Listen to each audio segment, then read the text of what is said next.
We got hards on. We're going to the end. Hello, guys. Welcome back. After long deliberation, I've decided what this week's episode is going to be because that's right. It's a real brainstorm week to week, a real panic because you get one up and then before you know it, you're like, oh wait, you know, it's just the countdown to the next week's episode. It really is sort of like it's like living paycheck to paycheck in a very podcastal sense. Is that a weird thing to say? But basically, we're doing more predictions. You know, I was trying to look for other podcasts for inspiration. You know, I tried asking God. I was asking ChatGPT. So you could argue that I was asking the devil. You know, I was going for all sorts. By the way, ChatGPT, considering the amount of time I use it, consider for like how bad it is, has got to be the highest proportion in my life for the amount like I use a product for how bad that product is. Like just gives you false information all the time. Will just lie to you. If it doesn't know, it's just gonna lie. It like it's barely even a plagiarism like service because like it barely scours the internet. Like it does its Anyway, what am I doing? What am I doing? Because I'm probably going to use it again tomorrow. Anyway, more predictions basically. I kind of landed on doing predicting the driver grid. Is that the right way to say that? For 2026. That to me is the most interesting thing. Like doing kind of news. Oh, Colapinto is going to be a reserve driver. Like there's only so much I can squeeze out of that rag. You know what I mean? Week to week. So again, not sure what I'm going to do next week. Didn't know what I was going to do next week last week. We're just going to try and conjure up something that I feel like I can get an episode out of until basically Drive to Survive hits because I'm going to be talking about that a lot and the new season comes. Then we're back in full swing. Anyway, though, I've got my predictions here basically, and again, I want to preface the right word. Again, I want to. It's like a word for like I want to just I guess preface. I guess I had it right the first time. Sorry, but just like some of these predictions, my heart isn't in the right place. I got a comment actually on the last one, and they said if Leclerc's got the right car, Leclerc will probably win the thing. That's a fair enough prediction. I was like, yeah, if Leclerc had a car behind him, Leclerc would probably win. But it's just like I can't help but also that person's probably a Leclerc fan. And although they said that they've heard some good news about Ferrari and like how the car's looking, a lot of predictions, especially with something like Formula One, it really does boil down to what do you want to happen, and then just try and think of as many different ways in which that could feasibly happen, basically. And this one's a little bit more probably out there. I know you're all just saying shut the fuck up, and get into it, but this one probably is a little bit more out there than my just straight up normal predictions. But here it is. We're going to start off really boring because I'm going to predict the McLaren lineup for 2026, and I'm going to shock you, but it's Lando and it's Oscar Piastri. I just felt there's no reason to change from both sides. Like there was kind of rumors or like chances where Lando could leave and stuff. But that was kind of when the car was at the back of the grid. And then that move was always going to be like a Red Bull type move. And I don't know. I just see Lando. He's very, he's loyal. He's loyal. And like, I feel like I can't find the right word right now, but like, the only word coming to me is emotional, but that's not really covering what I want. He's like, oh god, it's not coming to me, but he's romantic. Like he wants to win it with McLaren and make history and do it with the team who gave him the chance, and he's been with them the whole time. He's got the connections and this and that. And he's not a mercenary, you know what I mean? And like, I don't know, we didn't see him make that switch when they was at the back of the grid. Now, fair enough, they weren't at the back of the grid for like crazy long, but like he didn't really waver, and I don't see him wavering when they're at the front. And the machinery is close enough now where I don't even know if it'd make the same amount of difference. Like his best chance of beating Verstappen is not in the same car as Verstappen, is what I'll say there. And that's coming from a Lando guy. And Oscar, you're not gonna, you're not gonna get it better than this, lads. Like you're in a great team. Like you are the number two driver there, sure, but it's not like being a number two driver in the Red Bull. Like it's not like what it could be. Like they've both got it great. Team's got it great. There's just no reason to switch. It's boring, but I think it will be the case. Going on from there, again, boring. Now, this is Ferrari, and I've stuck with Hamilton and Leclerc. I believe their reserve driver is Robert Schwartzman, who's he's a chunky little player. Let me see here if I got, like, has Robert Schwartzman ever won anything? Like, has he ever, it just says Ferrari Academy graduate. He's participated in a few, practice sessions. So they rate him a bit. They got him in the wing, but like, how badly would Hamilton have to be doing for them to like go with Schwartzman over him? Like, I just don't know how likely that is. And I think Hamilton's probably signed at least a 2-year deal, right? Which is what he wanted to sign at Mercedes, but they said, haha, no sir. It was like a 1+1 type deal, which does equal to 2 for those mathematicians who are listening out there, and they did notice that. But you know, it's a 1 with an option type thing. So it's like, it's not as secure. Either way, even if like what is more likely to happen, which is Leclerc beats Hamilton, why would you get rid of the GOAT, the GOAT? You know, why would you drop Hamilton when he's bringing in so much fans, so much eyes, and he's probably doing a decent job?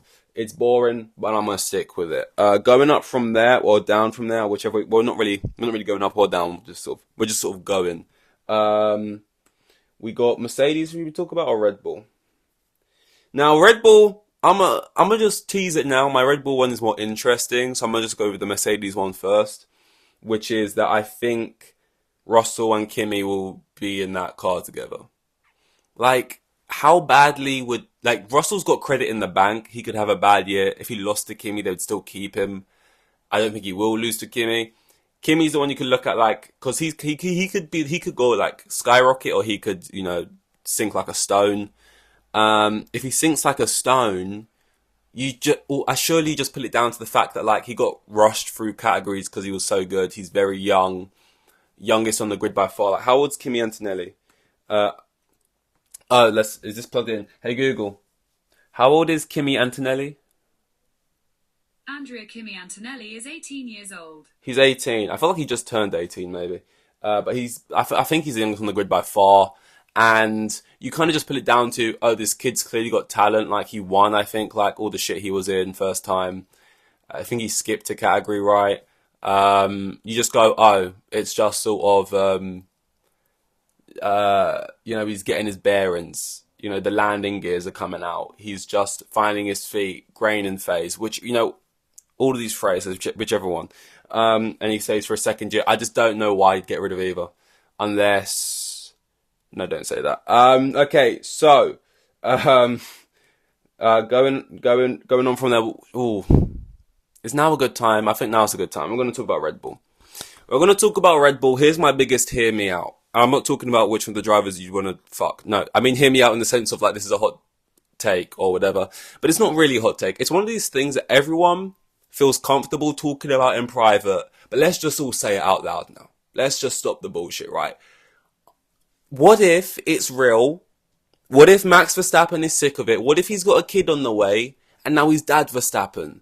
And look, Daniel Ricciardo said it when he won the Grand Prix for McLaren. People said I never left. I just went away for a little while. Everyone's saying he goes out the sport, that's him done. Well, if he just goes out for a break, he's basically just taken a paternity leave. He's like, I'm Max Verstappen, I can do what I want. I could leave and know I could come back and there'll be seats waiting for me. And he just steps out the sport for a bit. He retires, but you know, we all know retirement means nothing. What if he steps out? He wants to like just sort of dad it up for a while. He gets a bit bored. The car is like, say the car isn't competitive. It is competitive. You can make an argument either way. It is really competitive. Another easy win. All right, I'm used to this now. I know what winning is. It's great. Or the car isn't competitive, and it's like, oh, now's probably a good time to step out. Even though he'd probably find that more exciting, but just like, you know, got a kid in that. Not saying like you're a bad dad if you're like continuing to drive with a kid, but just that Verstappen always teases stuff, or at least I hear people talk about how Verstappen teases stuff about like being bored of F1 or like, you know, not wanting to do this till he's 40, like Alonso. And maybe that doesn't necessarily mean he wants to stop now, but just like, ultimately, I'm sitting here on like an Excel spreadsheet making a driver lineup prediction, and I got through McLaren, Ferrari, Mercedes, and everyone's the same. And I go into Red Bull, and I'm just like, What's the point in doing this? Like I'm trying to look. There is no argument I can make for Norris Piastri. There is no argument I can really make for Leclerc, Hamilton, or Russell Antonelli. There is arguments I can make here for both drivers in Red Bull. Same with Lawson. He could absolutely fail, and they get rid of him mid-season. They swap him out for Yuki Tsunoda. Maybe Yuki Tsunoda, there's nothing he could do to get the seat. There is a chance Yuki Tsunoda does get that seat this season. Like, that was in a draft of this. I did put Yuki in, and I could see a world even where like Yuki is doing really well in the racing ball, the V carb, and Lawson's not, and they just simply go, you two swap. Okay, Lawson, we gave you the nod first. Now we're gonna nod to Yuki. I'm actually kind of convincing myself that could happen. But again, I'm biased, and I've gone with Lawson to keep his seat just because I believe he's gonna do good. He's gonna do well. And even though I am kind of realistically seeing a world where Lawson could maybe fall a bit, and they go for the little swapsy, just to not even say Yuki, you have it, but just to say something along the lines of like, Lawson, we gave you half the season, now we're going to give Yuki the half of the season, and then compare who each is half to see who gets to have it. I'm going to stick with Lawson just because I like Lawson, and I'd like it to him to keep it. I ain't got anything against Yuki, but I'm going to go with that. Which means so far we have our first change. Actually, no. I am actually chatting shit. I don't even understand my own predictions, which I literally did about 10 minutes ago. If Verstappen is dadding it up and he's not in a seat, that means Yuki would be teammates with Lawson. I know, this is like not gonna happen. What's the word I'm looking for? Not gonna happen, yeah. Like, I don't see a world. Like, what a lineup that would be. Like, Lawson and Yuki, but in a Red Bull. I don't think Christian Horner and everyone would be too happy with that being their lineup going into 2026. What's more likely is the lineup being probably just as it is now, or Yuki going into 2026 with Verstappen. But wouldn't it be fun if Verstappen was like, fuck this, I'm done now, at least for a while. And this was the case. So we have our first change here. And I swapped Tsunoda with Verstappen. I know. And Lawson is keeping that seat. Moving on from there, we've got Aston Martin, and I will confirm I am predicting another swap. I would like to lock in another swap, please. I would. Now, your minds have all jumped to Lance Stroll. They shouldn't have. They shouldn't have, because I've got Alonso losing his seat. Now I know you're getting a bit pissed off at me, aren't you? You're just saying stupid shit, just to say stupid shit. Like, oh, you're trying to be this and that. Oh, I see what you're doing here. Hear me out. Alonso has already retired, so there's that. The guy's already retired, and that was a good few years ago. He's still going. And here's the thing about old people and retirements in sport. You don't know when they're going to retire. It's just all of a sudden you check your phone, there's a black and white video. Oh, someone's retiring. What is Alonso really? What's for him in this sport anymore? All he really wants, I feel like, is probably one last race win. If he goes for another season and that card isn't where it is, especially with I couldn't remember his name in the last podcast, and I don't remember it now. What Red Bull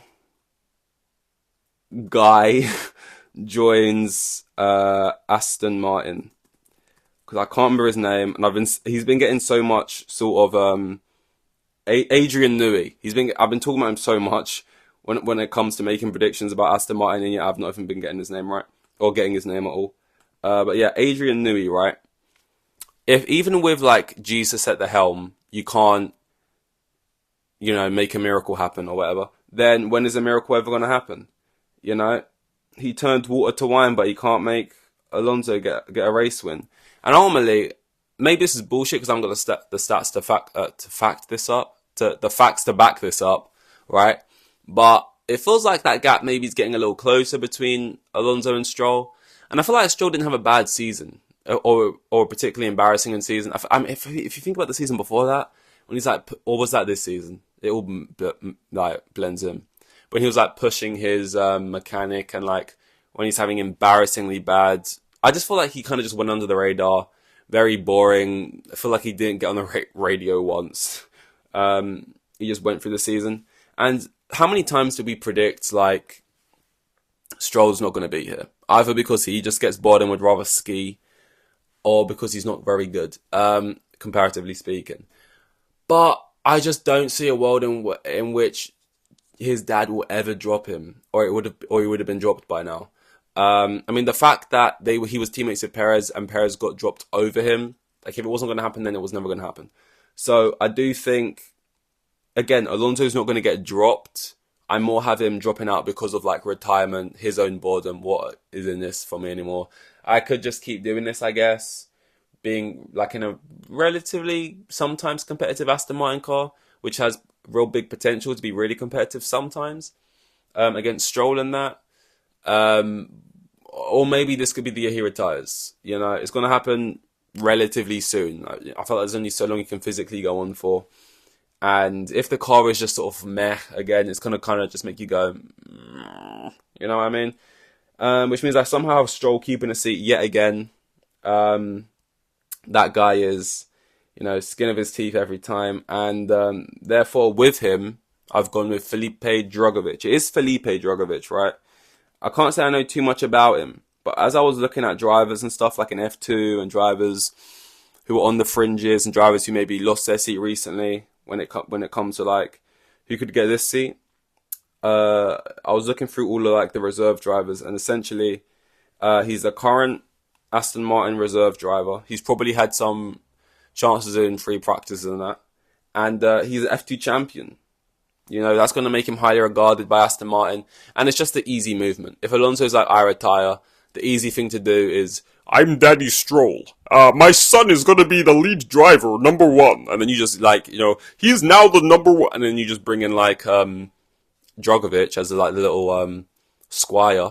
And there you go. That just feels like the easy movement. So in a world in which Alonso steps out, I think Stroll stays in, obviously, and then Drugovich takes that spot. That's an easy one. So that's my second switch of the video because of an Alonso retirement. So far, I've got 0 drivers dropped. I just have a father and a retirement. So, you know, this is real desperate stuff here, clearly. Just hopeful that it doesn't say, like, completely locked the same. Going down from there, we got Alpine. I think Gasly will stay. Gasly's one of those drivers where, yeah, there's always a chance where he could look elsewhere and make a sideways swap. He really is like one of those drivers. Whereas, like, change of scenery for the sake of change of scenery, maybe it'll be different over here. It kind of feels like, yeah, sure, like a Cadillac. Maybe we'll get something different out of that. Just, like, make that switch. Sure, why not? It's not exactly like we're setting the world light here. See if we can at least maybe set the world light there. You just do it for the sake of it. But I think he'll stay. You know, a bit of familiarity, maybe. And with his teammate, again, for interest's sake, I've went with Colapinto. They made Colapinto the reserve driver there, which probably, you know, Doohan's already checking his shoulder. He's already going to be a little bit nervy. And I didn't think Doohan was going to set the world light anyway. Like, if you saw my like season predictions, I had Doohan having, I think, the biggest gap between like the teammates. I thought the biggest gap would be between Gasly and Doohan. And I thought it was going to have a very mid-season, but keep his seat simply because, you know, he's a rookie. You just about get through the season. Now, this is the season where you've got to make it happen. Most don't. Kind of like a Sargent situation. Maybe a little better than Sargent, but whatever. But when they put like a Colapinto in the wings, who they clearly rate a little bit, and I think Colapinto, why would he take a reserve seat at Alpine when he could really lock himself in for like maybe a definite seat at a Cadillac or something? Maybe he knows more than us. Maybe it's because Alpine have sat him down in the room and said, we really believe in you. We really believe. And hey, mate, just so you know, if like Doohan ain't doing it, you're taking it. And he's like, yeah, I'd rather be in Alpine if they love me that much. And Doohan will be dropped after a year, maybe even halfway through a year, which would be very harsh. Like, if he had like a De Vries style start to the season, which I could see, then it just kind of feels like, why put Colapinto in the wings like that? He's like, it's like he's ready to strike praying mantis style. It just wouldn't be filling me with confidence as Doohan. And maybe I'm overthinking it. But, you know, he's there and he's waiting. So yeah, I've gone with Colapinto. It feels like a very easy one. It's very lazy. I feel like a lot of people are going to do that. The Colapinto shout. I've seen a lot of YouTube videos. I haven't had the strength to click on any of them because I can't say I do massively care about this little move. that much. But I have seen a lot of people talking about it, Colapinto in the Alpine, and yeah, I'm not against it. Now this is maybe my weirdest lineup. I'm not sure. Maybe it's not. Maybe I'm just overthinking it. But my Racing Bulls, my V Carb lineup. I don't. If I have to, like, I don't think this is going to be the lineup in 2026. But because of what I've done with Red Bull, it means I've got no current Racing Bull drivers. So it's just kind of like, who do I put in? I guess I'm keeping Hadjar just for familiarity's sake. Like, if you was in a situation where Verstappen dropped out and you were left with your now Red Bull lineup being Lawson and Tsunoda, your V-carb lineup's looking very barren. Okay, I get that, but does that mean you're gonna, even if Hadjar had a bad season, are you gonna kick him out? Because now it's like beggars can't be choosers. So I guess Hadjar stays and I guess becomes the number one there. He's now head honcho after what I predict to be probably a mid-season. And I guess Iwasa, who I don't know how he did in F2. I think he was runner-up to... Who was Hadjar? Who was he runner-up to? He was fourth? What year is this? This is 2023. He was fourth to Doohan, Vesti, and Porsche. In 2024, Hadjar was second. I swear Iwasa had a season. I think he came second to was that him?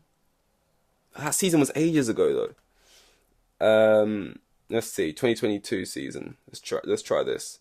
I could have swore he came second to no, Iwasa fifth. He's never, and behind like Liam Lawson, Sargent, Porsche, Drogovic. There must have been Yuki who came second to Schumacher. Remember that guy? Nick. Will we be talking about him in the video? I don't know. Either way, I guess I was just like, they could take in like a Bottas. Like, that's what I'm getting at here. It's like, I was like, would they take in a Bottas? Bottas wants a seat, probably. I don't think he has one at the moment. Will I predict him to go to Cadillac? Will he go there actually? Like, will he be a reserve driver for someone? Is he currently a reserve driver for someone? I just haven't done my research. These are all possibilities. Red Bull like to usually stick with like Red Bull Academy drivers and stuff, keep it in the family. But they've gone outside a couple times. One of the times they've done that was a Mercedes driver, technically, with, what's his name? With oh my god, what is your name? No, I need to stop doing that. That's not helping. Nick De Vries. It was exciting. Maybe they just go, we need an experienced head in here right now. It's drama. It's exciting. We bring in Bottas, and Formula One does love drama. At the moment, I've got Iwasa in here, like written down. But he actually, looking through it, hasn't been mightily impressive. And they already technically got like a bit of an academy driver in there. So Bottas, I got to lock one in. I can't be saying this one or that one. That's bullshit. I got to like make a prediction.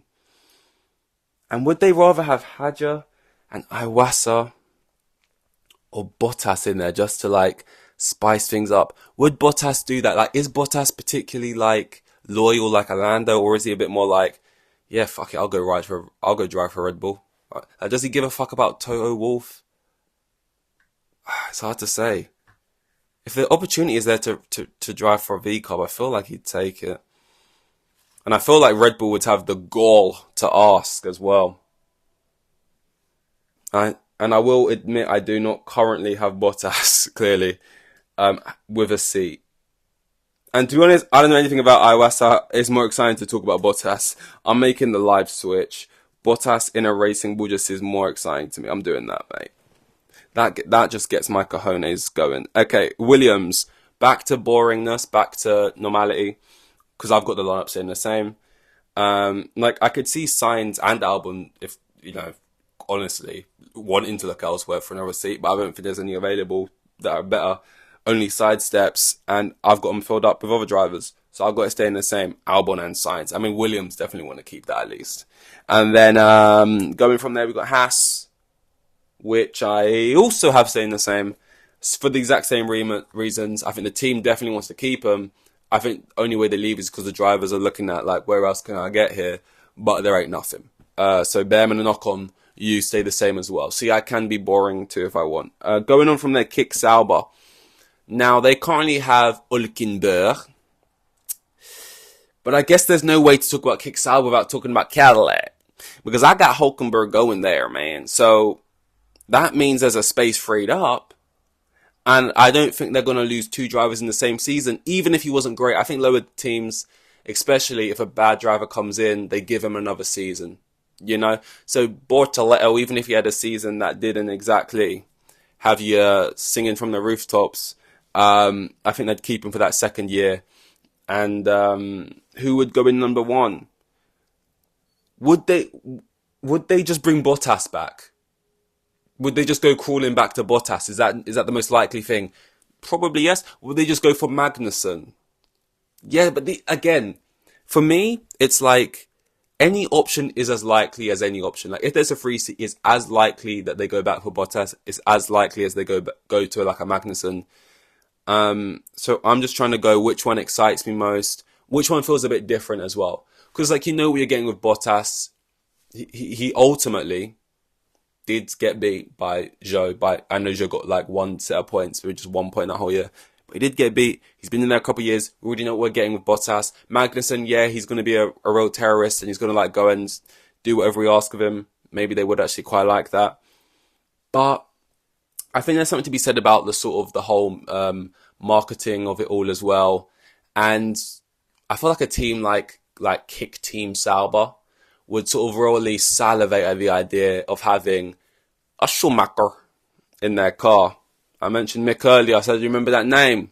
that was a little teaser for you because I got Mick Schumacher back in the sport. He's currently in the wings. I think he's currently a reserve driver for 2 teams, McLaren and Mercedes. He's kind of been hanging around. And from watching Drive to Survive through those years, what you really do notice is you get those drivers who just sort of have their moments where it's like I'm back, you know, you're full, you got rid of me type thing. I feel like Hulkenberg's been that, Ocon has been that. Those people who get kicked out and they come back. Usually it's like a year later or whatever, but like this has been a couple maybe.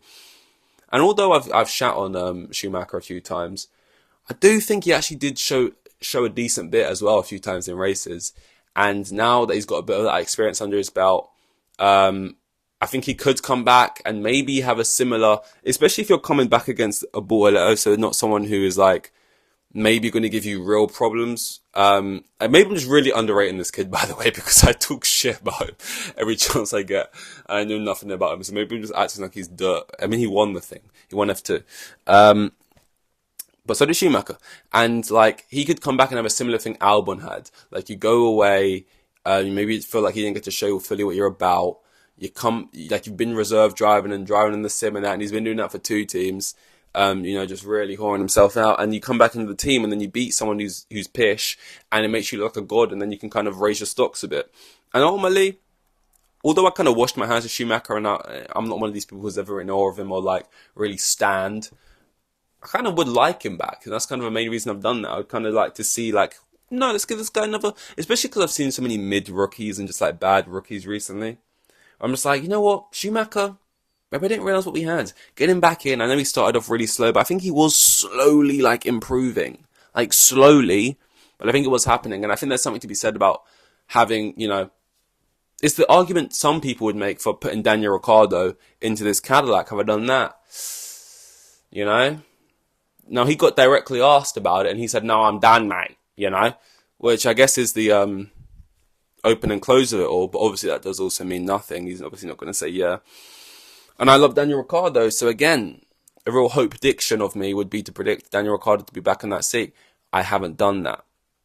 I think the only reason Daniel Ricciardo really carried on was because he was in the V-Carb, which had a route back to Red Bull. I don't really see Daniel Ricciardo giving a fuck about driving around in the sport just for the sake of driving around in the sport. I think he'd rather enjoy his time, keep his stocks at the level they're at right now, and go around to football stadiums and chill with people and drink cold ones and let his hair down. I don't think he really gives a fuck about if there's a chance to drive for Kick Team Sauber. I don't think that's going to really make him care. As I said before, Hulkenberg. I think Hulkenberg's just a great person to get a hold of if you can. And he's currently at Kick Team Sauber. I think he would be happy to drive for literally anyone else. So I think he would jump at that opportunity. It's great for both parties. It's an unknown quantity, sure, for Hulkenberg. But it's a great get for, probably the best get you could get. Arguably Perez, I will admit that, for Cadillac. But it's hard to say that word, Cadillac. Anyway, I guess Perez Hulkenberg is like that's like a very good lineup. I know I chat shit about Perez every chance I get, but like for a new team in the thing, getting into it, that seems pretty decent. That being said, I am going to do a bit of a fan favorite thing here. This feels like fan casting. This is like, oh my god, who should play the, whatever, and it's just like the four most popular. Oh my god, Jacob Elordi. Let's go with Timothy Chalamet, Tom Holland. You know what I mean? This is very like fan casty. I know everyone wants it. It's a feel good signing, but I have gone with Colton Herta.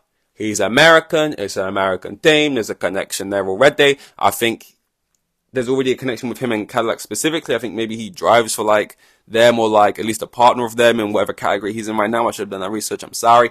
But like people have been talking about this American all the time. I don't know where he actually finished. Let's do some research on him real quick. Let's just bring up his Wikipedia or something so I can know what categories he won. But I'm basically just thinking like, it's a bit of a Nick DeVries of it all because it's kind of just like, has he gone off a little bit? Like, he's still only 24. He's not particularly old. But it's just like, people have been talking about him jumping in for so long now. And has he just spent too much not in it that when he finally does get him, he's just ultimately underwhelmed type thing? I'm not sure. Let's look for his early years here. Karting, IndyCar. Difficult season, winners campaign, Formula 1, karting record, race series. I'm trying to see here. Formula 3, Spanish Formula 3, Carlin second. I'm not seeing a lot of firsts, to be honest. He came second in the IndyCar series this year for 2024. I don't know much about how IndyCar works and what kind of thing that is. He was a test driver for McLaren apparently in 2022 for a little bit. Did he not race in F2 or anything? He was in British Formula 3 and that for a little while. Did he really not race in F2 at all? He just went straight into like IndyCar and stuff. Either way, apparently there's a connection there. Apparently he's been linked to this team since the conception, since that team was just a glint in Andretti's eyes or whatever.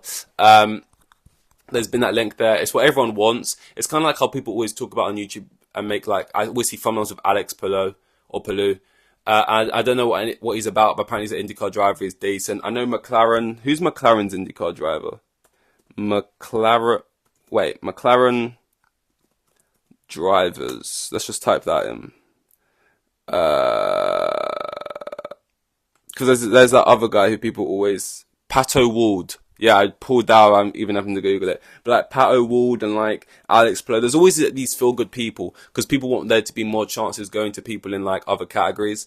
And it is more interesting kind of to think about like, oh, someone coming in from an IndyCar, or I don't know if any other categories really relate to or like would translate too well. What's that like NASCAR? Could that translate? I don't know if that would. Probably not, right? But sorry, I just got to lean back a bit. But essentially, I just went for the feel good because I want people to feel good, man. And the feel good is Colton Herta, so I've gone with that. Perez, I don't know. He really plummeted his stocks this year, like, and even though he would still obviously be a good signing, and I could easily replace him in some predictions I've made. Like, I could easily say he would go into the Kick, or he would go into Cadillac, or he would go into like any of these teams. Surely they'd still be happy to have him. I just went for what I went for. These are obviously predictions. Trying to predict a driver lineup is like probably the hardest thing to predict because there's just so many there's just so many things that could happen. But I tried my best. I've also tried to make it a little bit exciting as well. Some nice storylines and narratives in there. But that's all I got for you. Look, I'm sorry, but that's all I got. That's the best I could do. Okay. I would probably be more accurate if I just kept everything the exact same. I guarantee that would be closer to what the real one is. But hey, we went for that. This is the Hards On podcast. Well, we've got Hards On. I know. That is an intentional innuendo, by the way. And we're going to the end. This is 70, I think. See you for 71. Thank you. Goodbye.